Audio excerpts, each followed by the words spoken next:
राज्यको बारेमा यसले सिकाउनु भएको वास्तविक शिक्षालाई हेर्नुभन्दा अगाडि हामीले पुरानो करारले यो विषयमा के भनेको छ भनेर हेर्नु आवश्यक छ।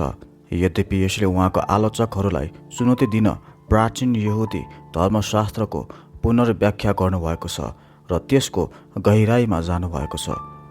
उहाँले कहिले पनि परमेश्वरको वचन उल्लङ्घन गर्नु भएन, तर सधैँ यसलाई स्वीकार गर्नुभयो र यसको अधिकारलाई गम्भीरपूर्वक लिनुभयो। कुनै पनि बाइबलीय सिद्धान्त अध्ययन गर्नको लागि एउटा राम्रो तरिका चाहिँ प्रथम उल्लेखित स्थानलाई हेर्नु हो। अनि राज्यको लागि यो शब्द पहिलो पटक उत्पत्ति 14:17-24 देखा पर्दछ। हामी यहाँ परमेश्वरको राज्यलाई प्रथम पटक उल्लेखित भएको पाउँछौँ। अब्राहमले मल्कीसेदेकसँग भेटेको विच्छिट्टको घटनामा अरू महत्त्वपूर्ण 6वटा बाइबलीय विचारहरू पनि उल्लेख भएको छ। उत्पत्ति 14ले बाइबलमा हामीलाई पहिलो पटक पुजारी देखाउँछ। पहिलो पटक यरुसलेमको उल्लेख भएको छ। यहाँ पहिलो पटक दशांशलाई उल्लेख गरिएको छ। यहाँ रोटी र दागमध्येको साथमा परमेश्वरको टेबल देखिएको छ। सर्वशक्तिमान परमेश्वरको परिचय गराइएको छ। यद्यपि पृथ्वीमा भएको सबै परिवारको लागि आशिषको मूल बन्न सकुन् भनेर परमेश्वर उत्पत्ति 12:1-3 अब्राहमलाई आशिष दिने प्रतिज्ञा गर्नुभएको छ। तर पहिलो पटक अब्राहमले अचम्म प्रकारले मल्कीसेदेकबाट आशिष पाएको लेखा यहाँ राखिएको छ। हामीले पढेका खण्डहरूमा यो खण्डले मात्र परमेश्वर अब्राहमसँग उहाँले आशीर्वाद दिन बाहेक अरू समय बोल्नु भएको कुरा उल्लेख छैन। तापनि उत्पत्ति 14ले पहिलो पटक परमेश्वरको राज्यको अवधारणा उल्लेख गरेको देखिन्छ। केही व्याख्याताहरूले राज्यको उदयमा उत्पत्ति 1:28लाई प्राथमिक स्थानको रूपमा लिने गर्छन्, जहाँ पृथ्वीभरि नै र सृष्टिमाथि शासन गर्ने आज्ञाको साथमा परमेश्वरको आशिष रहेको छ। लिङ्ग र शक्तिको सवालमा हाम्रो दुईवटै शारीरिक सामर्थ्यहरू पुरुष र स्त्रीमा यसको प्रयोग हुन्छ। महत्त्वपूर्ण कुरा के छ भने पृथ्वीमा भरिने आज्ञा शासन गर्ने अधिकार परमेश्वरले साँच्चै नै पुरुष र स्त्री दुवैलाई दिनुभएको हो। बरु पछिल्लो आज्ञा तिनीहरू एउटै मात्रको लागि कठिन भएको छ। यसकारण शासन गर्नको लागि किन आज्ञा पालन नगर्ने त? भरिने र शासन गर्ने दुवै आज्ञाको लागि परमेश्वरको आशिषमा रहनु आवश्यक छ। अझै अर्को महत्त्वपूर्ण कुरा के छ भने यहाँ मानिसहरूमाथि गर्ने कुरा उल्लेख गरिएको छैन। यो आज्ञा अदनको बगैँचाको सुखद अवस्थामा देखाइएको थियो, जुन आज्ञा पृथ्वीबाट लिन र प्रतिलिपि गर्न आदम र हव्वाको लागि वरदानको रूपमा देखा पर्दछ। उत्पत्ति 1:28 को सङ्केत उत्पत्ति 5:2 छ अनि जल प्रलयपछि परमेश्वरले मानिसहरूलाई दिनुभएको दोस्रो आशिष उत्पत्ति 9:1-2 छ। तर उत्पत्ति 9:1-2 सृष्टिमाथि अधिकार गर्न मानिसहरूलाई दोहोऱ्याएर दिएको आशिष जनावरहरूमा आएको डरको कारण थियो। यद्यपि कैनले हाबिलको हत्या गरेको छ अनि लेमेखले हत्या गर्न हिंसा अपनायो र उसकी स्वास्नीहरूसँग गर्व गर्यो, ती बेलासम्म पनि परमेश्वरबाट र उहाँको प्रतिनिधिबाट राज्य र समाजमा शासन गर्ने विषयमा केही पनि भनिएको छैन। सुरुमा सामाजिक तरिकाको केही किसिमका एक अर्कामाथि शासन गर्ने कामको सुरु भएको देखिन्छ। उत्पत्ति 10:1-12 निम्रोद शक्तिशाली थिए। उनले बाबेल अथवा बेबिलोनको राज्य स्थापना गरे। मानव जातिमा निम्रोद हुनुको अर्थ विजय हुने सिकारी, बाध्य पार्ने, उनीहरूको सँगै मानिसहरूलाई निर्माण गर्ने कुरा बाइबलको इतिहासमा पहिलो पटक प्रयोग भएको देखिन्छ, जहाँबाट राजा वा राज्यको विचार आयो। त्यसपछि मानव जातिले विचारको आविष्कार गरे अनि बाइबलको इतिहासमा राज्य गर्ने, युद्ध गर्ने र अध्ययन गर्न फारो देखा पर्दछ। तब हामी उत्पत्ति 14:17-24 पुग्दा सर्वशक्तिमानको एउटा पुजारी राजाको रूपमा मल्कीसेदेक आइपुग्छन्। उनले अब्राहमलाई आशिष दिन्छन्। यो आशिष परमेश्वरबाट प्रतिज्ञाको रूपमा अब्राहमलाई दिइएको थियो। सम्पूर्ण मानव जातिको लागि विश्वासद्वारा परमेश्वरसँग ठिक अन्तर्सम्बन्ध गर्ने यो एउटा दृष्टिकोण हो, तर अझै बढ्ता गरी पवित्र आत्मासँग परमेश्वरको जीवित उपस्थितिमा हुनु हो। उत्पत्ति 14मा परमेश्वरले मानव इतिहासमा राज्यहरू र राजाहरूको प्रारम्भिक विचारलाई स्वीकार गर्नुभयो र उहाँको योजनामा पाप, दुष्टता र त्यसका शक्तिहरूको जरो उखेल्न मल्कीसेदेकलाई ल्याउनु भयो। तथापि सर्वप्रथम उहाँले राज्यको अर्थलाई शुद्ध, पवित्र र उच्च पार्नु पर्दछ। मल्कीसेदेकको अर्थ धार्मिकताको राजा हुन्छ। परमेश्वरको निर्माणलाई दृष्टिकोणको केन्द्रमा ल्याउने यरुशलेम सहरको निम्ति सुमेरेन हो। सालेम र यरुशलेमलाई भजन सङ्ग्रह 76 को 2 एउटै सहरको रूपमा परिचित गराइएको छ। उदाहरणको लागि यदि हामी भजन सङ्ग्रह 21 को 6 देखाइएको जस्तै आशिषले आनन्द ल्याउँछ भन्ने कुरालाई मान्छौँ भने परमेश्वरको राज्यको बारेमा पावलले गरेको व्याख्याको जरा हामीसँग हुनेछ। त्यो हो पवित्र आत्मामा धार्मिकता, शान्ति र आनन्द। रोमी 14 को 17 जुन कुरा परमेश्वरको राज्यमा परिणत हुन्छ। गलाती 3 को 14 परमेश्वरले यो विचारलाई खारेर स्वतन्त्र गर्नुभएपछि त्यहाँबाट अनुमति पाएर मानिसले एक अर्कामा शासन र राज्याधिकार गर्ने कुराको अर्थ यो महत्त्वपूर्ण घटनाले देखाउँछ। मानव जातिको भविष्यको लागि उहाँको दर्शनमा राज्य चाहिँ मुख्य कारक हुन्छ। एउटा उच्च राज्यको भोक र तृष्णाको स्रोत परमेश्वरमै थियो भन्ने कुरामा कुनै शङ्का छैन। राज्यको बारेमा यो विचार सृष्टिको सुरुबाट आएको थियो, तर आत्मनियुक्तिबाट यो विचारको शोषण भएको थियो।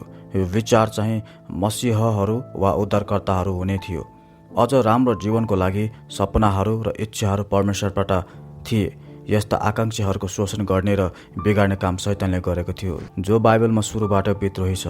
उत्पत्ति 3 को 1 देखि 5 पूर्ण रूपले भिन्न र फरक परमेश्वरको राज्यको स्वभाव यसुबाट आएको छ। अब्राहमले मल्कीसेदेकको उच्चतालाई स्वीकार गरेको अन्दाज गरिन्छ, तर अब्राहमले उनलाई राजकर तिरेको भनेर भनिएको छैन। हित्तीहरूले अब्राहमलाई चिनेका थिए अनि उनलाई परमेश्वरको राजकुमार भने। अब्राहम र याकुबबाट राजाहरू आउँछन् भनेर परमेश्वरले भन्नुभयो, तर उहाँको आफ्नै हृदयका राजाहरू। मल्कीसेदेकको राज्यको हतियारहरू रोटी र दाखमते हुन्। यी कुराहरू उत्पत्ति 14 को 1, 9, 18, 24 अब्राहमले मेसोपोटामियाको 4वटा राजाहरूलाई पराजित गर्न भाडामा लिएका लडाकुहरू वा ज्यालादारीहरूभन्दा एकदमै भिन्न छन्। हाम्रा हतियारहरूको बारेमा 2 कोरिन्थी 10 को 4 पावल भन्छन्, संसारिक होइनन् तर परमेश्वरबाट शक्तिशाली, अनि यो हतियारले हामीलाई विजय दिन्छ। हामीले लगभग 1000 वर्षसम्म मल्कीसेदेकको बारेमा केही पनि सुनेनौँ। यस समय मोसा र अगमवक्ताहरूले परमेश्वरका मानिसहरूलाई संसारका जातिहरूको जीवनशैली र देवताहरूको खोजी गर्नबाट अलग राख्ने कोसिस गरे, तर विशेष गरी हिंसात्मक युद्धमा लैजाने एउटा राजाबाट जोगाउन कोसिस गरे। परमेश्वरको राज्याधिकारलाई इन्कार गरी एउटा मानिसमाथि भरोसा गर्नदेखि तिनीहरूलाई फर्काउन अगमवक्ता शमूएलले धेरै कोसिस गरे, तर परमेश्वरले तिनीहरूलाई सावल राजा दिने अझ राम्रो न्याय गर्न शमूएललाई अगुवाई गर्नुभयो, जो राज्याधिकार गर्न पूर्ण रूपले असफल भए। त्यसपछि शमूएलले तिनीहरूको निम्ति दाउदलाई अभिषेक गरे, जसलाई परमेश्वरले आफ्नै हृदयले रुचाएका एउटा मानिस भनेर घोषणा गर्नुभयो। 1 शमूएल 13 को 14, प्रेरित 13 को 22। दाउदले मल्कीसेदेकले जस्तै एउटा भूमि लिने कोसिस गरे। उनले एउटा पुजारीले जस्तै कार्यहरू गरे।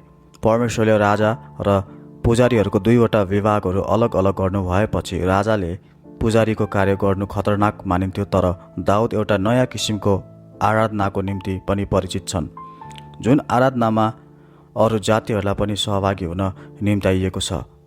1 इतिहासको 16 मोसाले बनाइएको वैकल्पिक पवित्र स्थानभित्र एकपटक मेलबलि र होमबलि चढाएपछि मोसाले बनाएको पवित्र स्थानको विपरीत दाउदको वासस्थान थियो। मोसाको पवित्र स्थान चाहिँ सियोन बाहिर थियो। उनले त्यहीँ फेरि कहिले बलि चढाएनन्।